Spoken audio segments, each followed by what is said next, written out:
Good morning, Ryan. It's Monday, and I bring you greetings from Rexburg, Idaho. Rexburg is a small town, a really small town. This last week, I walked and drove around Rexburg to do some reminiscing about what this town was like when I first arrived, and also what I was like when I first arrived. Rexburg is a very friendly town, like other towns in Idaho. Also, like other towns in Idaho, Rexburg is surrounded by farmland. The college is small, the shopping choice is small, even the tolerance for parking where you shouldn't is small. But after living here for so long, I figured out that big things can come from small towns. Ryan, I first came here in 2015. I joined 40,000 other college kids and made the trek to BYU, Idaho to get a really good education for not a very high price. Back then, I was a naive 20-year-old who had never attended college before in my entire life.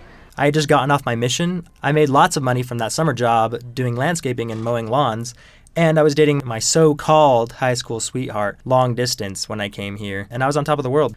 But then I found out that college is expensive financially and emotionally. I found myself without a job, with low finances, and on top of that, 2 weeks after arriving at school, my girlfriend broke up with me on this bench. Even with no close friends, no family, and no money, I was lucky to be in Rexburg, Idaho. There's a spirit of kindness here, and I eventually felt like I was right where I belonged. On my way into Rexburg, I drove past a sign that says Potato Museum. I was like, yep, I'm in Idaho. Good potatoes need good soil to grow in. Idaho has that good soil. After they're grown, they're harvested and sent all over the world. People pay big money for Idaho potatoes. They're literally grown in the middle of nowhere sometimes. What is it about Idaho potatoes that makes them so big and delicious? I think there are three main reasons. First, they're humbly grown in the fertile Idaho ground. They just grow potatoes in the middle of nowhere. Second is their roots of hard work. As you know, a potato grows underneath the ground and the roots go all over the place. But they're also part of a healthy generation of hardworking, delicious potatoes. Third, they have to be cleaned and prepared before being sold worldwide. On my way into Rexburg, I drove past a sign that says population 21,000. I learned that there are many now famous people who started out in small towns, farms, or colleges. What is it about small towns that helps small people become so big? I think there are three main reasons. First, the people in small towns are raised with a lot of humility. They don't need big fancy buildings, or they don't need shopping malls or all that stuff in order to be happy. They're happy with their family, and they start from their family and grow bigger than something bigger than themselves.